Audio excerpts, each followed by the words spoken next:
আমরা প্রত্যেকেই আমাদের জীবনে বস হওয়ার স্বপ্ন দেখি, প্রত্যেকেই দেখি, সেটা তুমি দেখো আমি দেখি, প্রত্যেকে দেখি। আর জীবনে যদি বস হতে হয় তার একমাত্র রাস্তা হচ্ছে বিজনেস করা। তুমি নিশ্চয়ই দেখেছো, বুঝেছো, জেনেছো বিজনেস করার একটা সাহস গরিব এবং মধ্যবিত্ত পরিবারের ছেলেমেয়েরা পায় না বলে তারা কিন্তু বিজনেসে ঢুকতে পারে না, সাহস পায় না, মানে এন্ট্রিটা করতে পারে না। আমার বক্তব্য হচ্ছে, যদি তুমি চাও তোমার জীবনটাকে প্রতিষ্ঠিত করতে, তাহলে তুমি অবশ্যই কিন্তু পারবে। তুমি লক্ষ্য করো, যারা বড় বড় শপিং মল খুলে বসে আছে কোটি কোটি টাকা ইনভেস্ট করে, সেখানে ব্যাঙের ছাতা থেকে জুতা পর্যন্ত সব কিছু বিক্রি করা হয়, সব কিছু বিক্রি হয়। অর্থাৎ বিজনেসের প্রত্যেকটা প্রোডাক্ট ছোট বা বড় কিছু নয়। আজকে আমি তোমাদের সঙ্গে 6টা বিজনেস আইডিয়া শেয়ার করব। বিশেষ করে যারা গরিব এবং মধ্যবিত্ত পরিবারের ছেলে মেয়ে নিজের জীবনের বস হতে চাও, নিজেকে প্রতিষ্ঠিত করতে চাও, তাদের জন্য। তোমার যেমন যেমন ক্যাপিটাল বাড়বে, যেমন যেমন তোমার ক্ষমতা বাড়বে, তখন তুমি সেইভাবে বিজনেসটাকে বাড়াও। যে ব্যাঙের ছাতা থেকে জুতা পর্যন্ত সব কিছু শপিং মলে বিক্রি হয়। সো নিজেকে একজন বিজনেস মাইন্ডেড তৈরি করো এবং আজকের আলোচিত যে 6টা বিজনেস, সেই বিজনেসের যে কোনো একটি বেছে নিয়ে তোমার জীবনটাকে প্রতিষ্ঠার দিকে নিয়ে যাও। এটা হচ্ছে আমার বক্তব্য। প্রথম বিজনেস আইডিয়া হচ্ছে গুঁড়ো মশলা। দেখো, প্রত্যেকটা পরিবারে গুঁড়ো মশলার প্রয়োজন আছে এবং এর চাহিদা কোনো দিন কমবে না। যতদিন মানুষ থাকবে, জীবজগৎ থাকবে, মশলার ব্যবসা চলবে।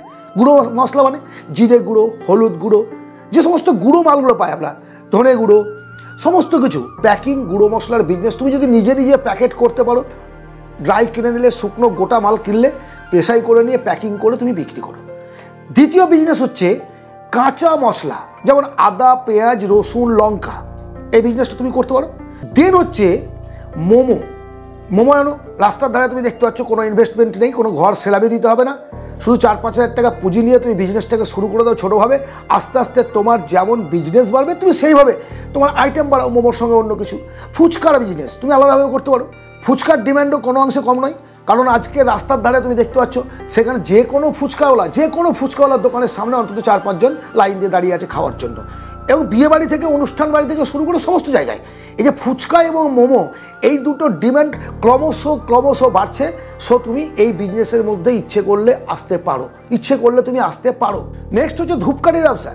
ধূপকাঠির তোমার বান্ডিল কেজি দরে কিনে নিয়ে এসে সেটাকে প্যাকিং করে নিজে বিক্রি করো, অথবা হোলসেল করো।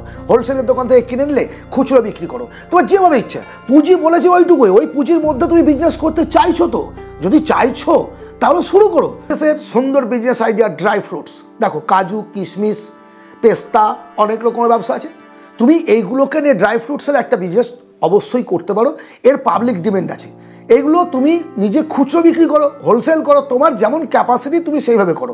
এই যে 6টি বিজনেস আইডিয়া তোমাদের আমি দিলাম, প্রত্যেকটা বিজনেস আগামী দিনেও চলবে। বিজনেস বলবে, দাদা আমি কালকে দোকান খুলেছি, আজকে আমার তো কাস্টমার আসছে না, আমার তো বিক্রি সেরকম হচ্ছে না। ভাই, সময় তা, পেশেন্স, ধৈর্য রাখো। যে কোনো বিজনেসের ক্ষেত্রে প্রথম কাজটা হচ্ছে ধৈর্য।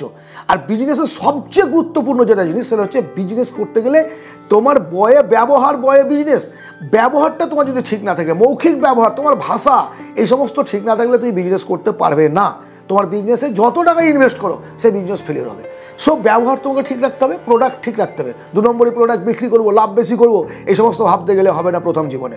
একটু পেশেন্স রেখে, ব্যবহার ঠিক রেখে, কাস্টমারের ডিমান্ড বুঝে বিজনেসগুলো পছন্দ করো।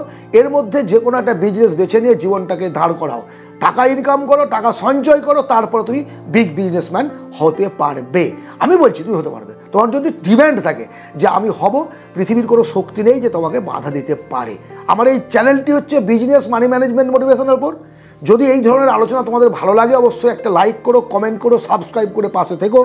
তোমরা আমার সঙ্গে আছো বলে আজ আমি এত দূর আসতে পেরেছি। আমি বলেছি 1000 ছোট বিজনেস আইডিয়া দেওয়ার পর বড় বিজনেসে হাত দেবো। ক্রমশ এই সিরিজ চলতে থাকবে। অবশ্যই আজকের এই 6টা বিজনেসের মধ্যে কোনটা ভালো লাগলো, কোনটা তোমার পছন্দের, কমেন্টে জানাবে।